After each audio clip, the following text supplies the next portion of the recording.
제목은 시니어 라이프라는 제목으로 노후를 우리가 어떻게 행복하고 즐겁게 살아갈 수 있을까? 반대로 역으로 얘기하면 행복한 사람들이 드물어요. 나이를 먹어가면서도 불안과 고통, 어려움을 많이 겪는 사람들이 대다수이기 때문에 어떻게 하면 이런 거를 좀 전 세계가 들끓고 있습니다. 노후 전쟁, 수명이 늘어났다라는 얘기죠. 우리나라도 예는 나도 이걸로 찍어야 돼. 얼마 전 일본에서는 지난번에도 찍어. 치매가 걸린 부인을 남편이 목 졸라 죽이고 수면제를 삼킨 남편의 두 사람이 오니까 사건이 도마 위에 올랐습니다. 왜 이랬을까요?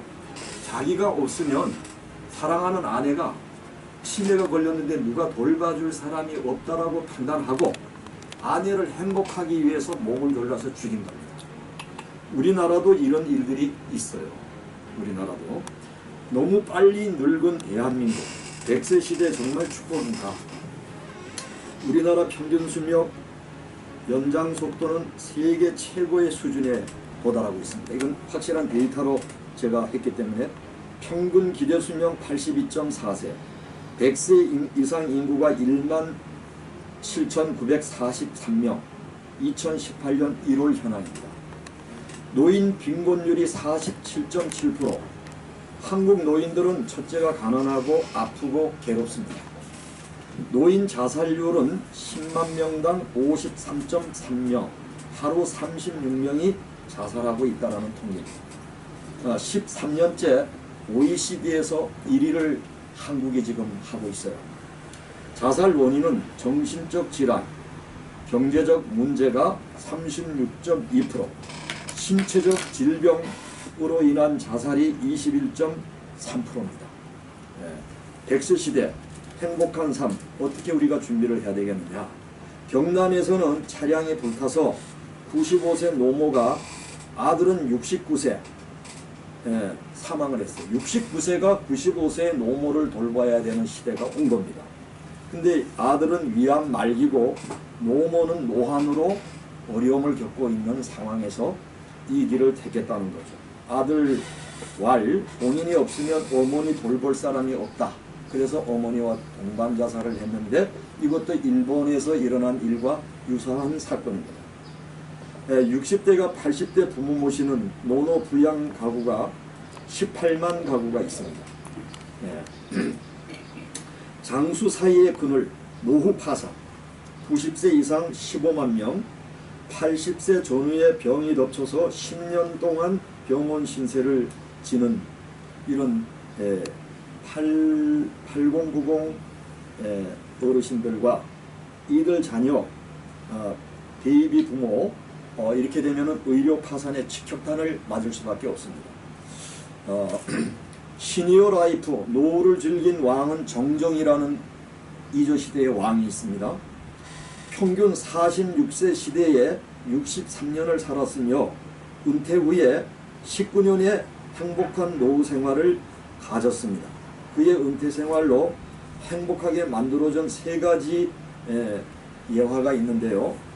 첫째는 부부 금술이 있어야 된다. 정종과 정실 부인인 정한 왕후의 사이에 후사는 없었지만 왕위를 이양하는 문제에 대해 함께 의논하기도 하며 사이가 매우 좋았고 정한 왕후도 정종과 함께 57세의 나이까지 긴 노후를 함께 살았어요. 이들 부부는 왕 중에서 가장 행복한 부부였다. 두 번째는 적극적인 여가 생활을 했다는 겁니다. 정종은 말을 탄 채로 공을 치는 스포츠 격구를 즐겨했고 그의 나이 40세의 많은 나이로 재위했지만은 40세에 왕이 올랐지만 꾸준한 격구로 건강을 챙겼으며 사냥, 온천, 연애 등을 즐기며 여유로운 노후 생활을 보낸 것으로 알려져 있습니다. 세 번째는 미리 대안을 준비했다는 거죠. 자기의 말년에 세상을 떠날 때 정종의 아버지인 태조는 주유의 반대에도 불구하고 후초 소생인 8살째 아들 의안대군을 세자로 책봉했습니다. 그 결과 왕자의 난이 발발했고 자연스럽게 왕이 된 정종은 2년만 왕을 하고 왕자리에서 딱 떠났어요. 이게 바로 핵심입니다. 배수의 진을 치라는 말이 있습니다. 당신 뒤에 놓인 다리를 불태워버리라는 유명한 말이죠.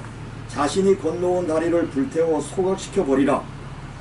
그렇게 하면 다시는 되돌아갈 수 없다. 이제 남은 것이라는 것은 오직 전진뿐. 이것이 우리가 말하는 배수의 진이라고 하는데, 줄리어스 시저와 배수의 진에 관한 이야기는 유명합니다. 시저의 군대가 영국에 상륙했을 때의 일입니다. 시저의 군대는 배로 해협을 건너왔습니다. 시저의 배수의 진에 관한 이야기인데요.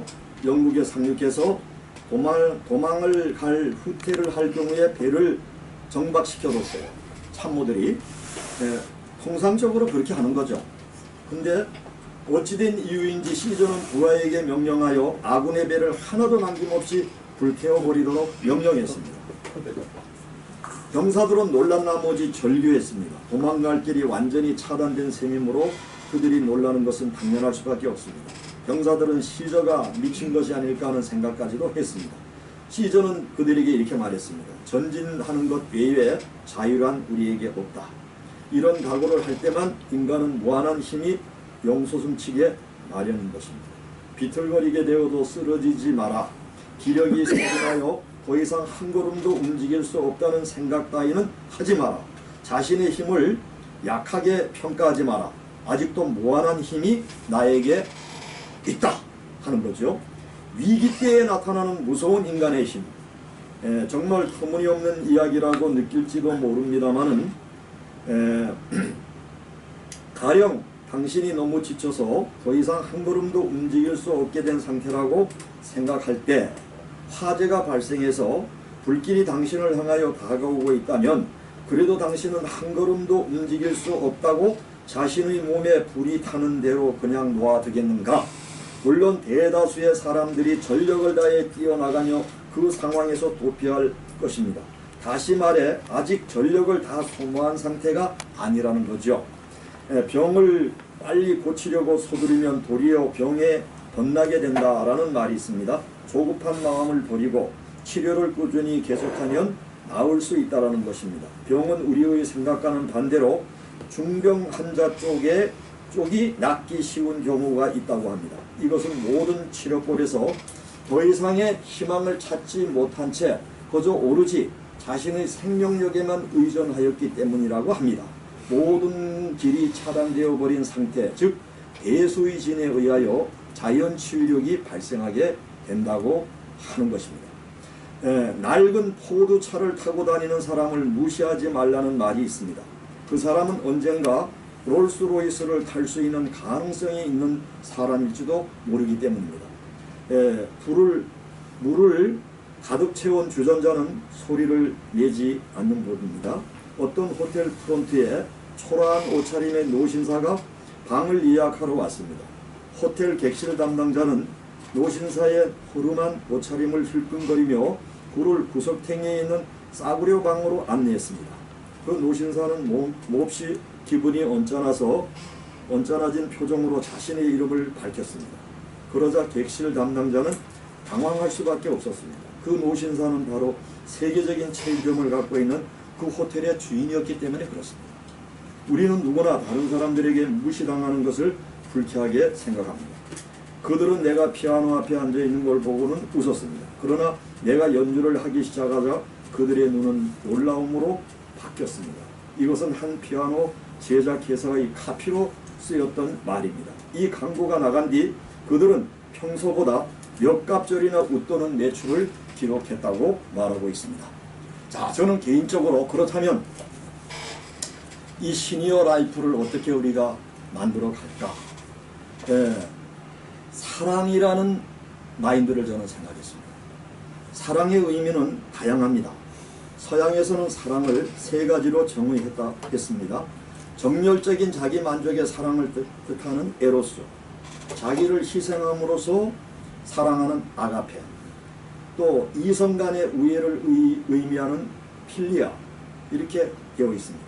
어원을 따라가 보면은 그 어원은 라틴어에서 루베레 사랑이라는 말에서 기원을 하고 있는데요. 동양에서는 그러면 사랑을 어떻게 표현할까? 동양은 조금 다릅니다. 나는 오히려 동양 쪽에 내 체질이 맞았었어요. 동양에서는 생각할 사와 헤아릴 양의 뜻을 한문으로 가지고 있는데 사랑이라고 말하는 표현을 썼어요. 바로 상대방을 얼마나 많이 헤아려 보는가 하는 것이 사랑이라는 거죠. 여기 원장님이 지금 이 웰다잉을 이끌고 왔는 그 마음을 우리가 헤아린다면은 우리는 사랑의 사람이라고 보시는 거죠. 그래서 상대방의 문제를 함께 해결하려고 참여하고 이게 사랑이라는 거죠. 동양 사랑이 저는 깊이가 조금 더 제 체질에는 맞다고 생각합니다.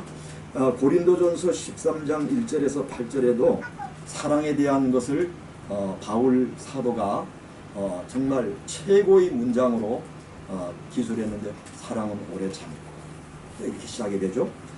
그리고 또 그런즉 믿음, 소망, 사랑 이 세 가지는 항상 있을 것이다. 그 중에 제일은 사랑이라고 말합니다. 사랑하면 힘이 들지만 사랑이 체질이 되면 행복이 옵니다. 외롭지 않습니다. 우리가 이렇게 만나는 것도 어떤 면에서는 사랑의 공동체에서 우리가 만나는 겁니다. 하나님 안에서 만나고 또 우리 서로 간의 우애, 펠레오 이런 성격을 가지고 우리가 또 만나고 이렇지 않습니까? 그래서 우리는 오늘 여기 행복한 자리에 있는 거예요. 그래서 사랑하면 내가 먼저 행복해지고 내가 남을 사랑한다는 건 나 자신을 위해서 사랑하라는 거죠. 근데 저는 우리 집사람하고 제일 다툼이 많았어요. 그게 안 돼. 다른 사람한테는 잘 되는데. 근데 제가 이사를 가가지고 마당을 쓰는데 제가 마당을 주일 아침에 쓰는 거 보고 저쪽에서 젊은 사람이 파자마 빨아먹어 나오면서 담배를 피우고 탁 끄고 들어갔어요. 제 속으로는 욕이 나왔지만 하나님에게 물어보니까 야, 저 사람이 담배를 버리니까 네가 지금 일할 수 있지 않느냐 이겁니다. 담배를 버리지 않는 사람한테 네 할 일이 뭐 있느냐. 네가 지금 주일 아침에 이거 골목 쓰는 거 너가 저 사람이 너 쓸게 해주는 거야. 그 생각이 들어서 오히려 미움이 사라졌습니다. 노인네들은 제가 해계본 보면은요 서효산까지 갔다가 또 다시 타고 내려오는데 출근 시간에는 젊은이들 보고 좀 양보해 줬으면 좋겠어. 집에서 나오시더라도 제가 서울에 한 달에 한 번 서대문에 설교를 하러 갑니다. 월정 예배를 드리려고 병원에 설교를 하러 가는데 젊은이들이 얼마나 고생스럽다라는 걸 알았어요. 막 젖가슴이 저의 가슴에 밀려있고 뒤에서는 밀고 얼굴만 딱 1mm 사이로 바라봐야 돼요. 남 모르는 사람과 거기다가 또 덩치 남자들 그냥 또 이상하게 생긴 사람하고 서로 이렇게 그냥 뽀뽀를 할 정도로 가까이지면 기분이 상당히 안 좋아요.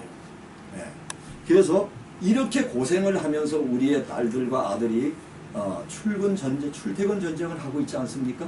우리가 그들의 마음도 한번 헤아려 볼 수 있는 경험을 저는 하면서 참 감사한 생각이 들었어요. 이 속에서 나에게 그래도 무언의 메시지를 내가 얻고 있었다. 그래서 말씀을 마칩니다만은 참 사랑하는 것이 어떤 면에서는 제일 어려운 것 같아요. 제가 보니까 저는 자녀들에게도 하나님 제일주의라 그래가지고 자녀들이 지금도 저한테는 어떤 감정을 갖고 있어요. 자녀가 셋인데 가장 가까이 지금까지 저하고 같이 신앙생활하는 그 자녀만 저를 이해하고 그 아픈 기억만 가지고 독립한 두 자녀는 저를 아주 배척합니다. 근데 같이 있었으면 왜 우리 아빠가 교회에 개척교회를 하면서 하나님 제일주의로서 했어야 되는가를 볼 수 있었을 텐데 그거는 딱 잘라버리고 안 좋았던 거에서 딱 멀어져 가지고 시집장가 가지고 가정을 가졌으니까 저는 이렇게 생각합니다. 제 몸도 고려대학 의과대학병원에 모든 시신기증을 저는 했습니다. 그리고 저를 위해서 장례가 났을 때에도 자식들한테 금전적으로 극이 닿지 않을 정도로 장치를 해놨습니다. 그리고 장례에 오는 분들 자녀들에게 어느 정도 제가 가까이 있는 분에게는 그걸 받지 말아라. 조이금 너희들에게 빚이야. 받지 말고 맞이해서 끝내고. 아빠는 중간에 알맹이는 천국 가고 곧 묘씨는 의과대학 동네에서 3년 동안 뼈 부러진 거 이어주고 장기 이런 거를 다 누가 가져갈 사람 있으면 쓰다가 끝나니까 그렇게 알고 내가 활동할 때 주님의 심부름을 할 때 동력자가 돼가지고 이거 아빠 좀 심부름 해주세요, 저거 심부름 해주세요 하면 그거는 내가 해줄게. 너희들 대신 용돈은 나한테 주지 마. 내가 노인이 아니다. 제가 존경하는 한국 사람 중에서 한상철 씨라는 분이 있어요.